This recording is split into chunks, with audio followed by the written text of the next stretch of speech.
السلام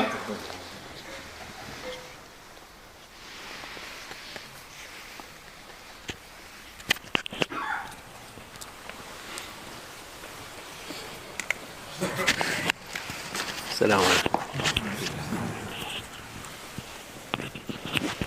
أعوذ بالله من الشيطان الرجيم. بسم الله الرحمن الرحيم. والصلاة والسلام على رسولنا محمد سيد الأولين والآخرين.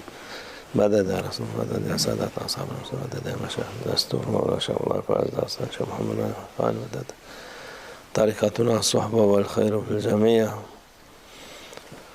بسم الله الرحمن الرحيم.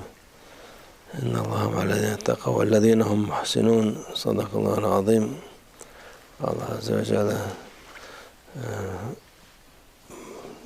Allah'tan, Allah Azze ve Celle'den korkandan ihsan edenlerle beraberdir diyor. Allah Azze ve Celle Allah Almighty says, be with those who are fearful of Allah Almighty and be with those who present in the name of Allah Almighty. En başka korkulacak şey yok. Allah Azze ve Celle korkmak demek. There's nothing else to be afraid of except Allah Almighty. What does it mean to be afraid of Allah Almighty? Onun istediğini yapmaktır. To be afraid of Allah Almighty means to do what He, Allah Almighty, wants us to do. Çünkü onun istemediğini yaparsan o vakit badbahtsın. If you do not do what He wants you to do, then you are an unlucky person. İşlerin zahirde yürüse bile And even if you are then still successful in this world, ahiret işinin durmuş olur. you will be unsuccessful in the hereafter and you will be a loser in the hereafter. Sana günahlar yazılmış olur. And you will have collected sins in your account. Onun için Allah'tan korkmak mümin için lazım olan şeydir. To be afraid of Allah Almighty is what characterizes a believer. Allah'tan kork. İnsanlar artık zamanda Allah'tan korkan çok azdır. Today there are only a few people who are afraid or conscious of Allah Almighty. Allah'tan korkmayınca ne oluyor? And what is the result if people are no longer afraid of Allah Almighty? Allah'tan korkmayınca her şeyden korkuyor insan. The moment you are no longer afraid of Allah Almighty, you will become afraid of everything else. Korkulmayacak şeyden korkuyorlar. And then people are afraid of things which they should not be afraid of. Korkacağınız emri olan şeyden Allah Azze ve Celle'den What we should be afraid of is to not fulfill Allah Almighty's commands. Korkmuyorlar. But people are not afraid of not fulfilling Allah Almighty's commands. Kabadayılık yapıyorlar. Biz tanımayız, etmeyiz diye. Instead, they stand up against their Lord Allah Almighty and they say we do not accept what He has declared. Öyle yapınca da her şeyden korkuyorlar. But the moment they are no longer afraid of Allah Almighty, they become afraid of all other things. Hiçbir şeyden emin değiller. They do not have confidence or security at all. Hiçbir şeyden memnun değiller. They are never satisfied or happy with anything. Şimdi ne olacak, ne oldu, ne olacak filan. They are constantly afraid of what is going to happen. They are constantly in a state of anxiety of what is going to come next. Öyle olunca teslimiyet de gitmiş oluyor. They have lost their confidence in Allah Almighty, and they are no longer in a state of surrendering to the will of Allah Almighty.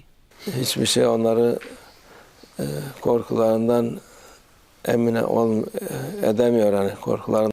And as they have lost this trust in Allah Almighty, there's nothing that protects them or that guarantees them and preserves them from what they are afraid of.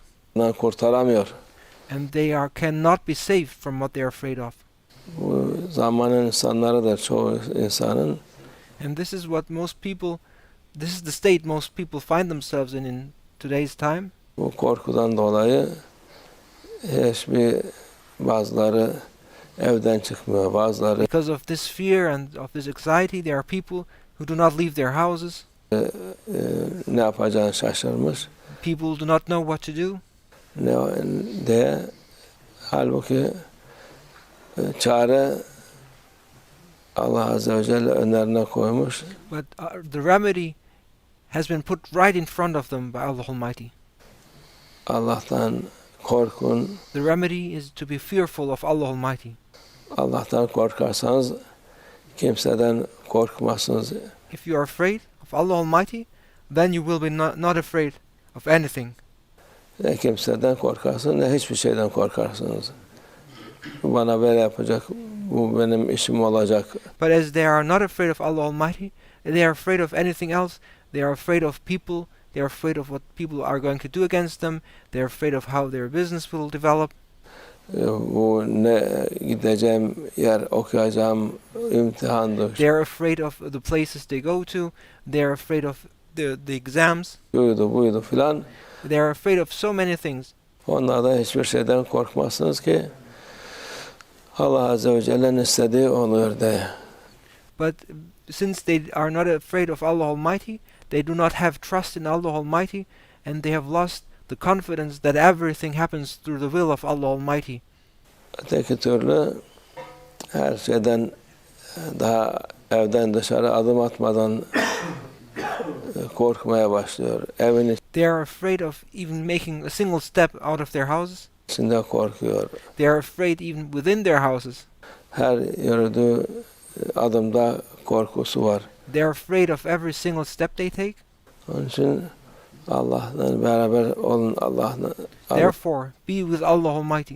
Allah'la beraber olan korkmaz. Those who are with Allah Almighty will not be afraid. İnna Allah ma'allezine takav diyor. Allah ondan korkanla beraberdir diyor Allah Azze ve Celle. Allah Almighty is with those who are fearful of Him. Allah seninle beraber olduktan sonra neye korkacaksın?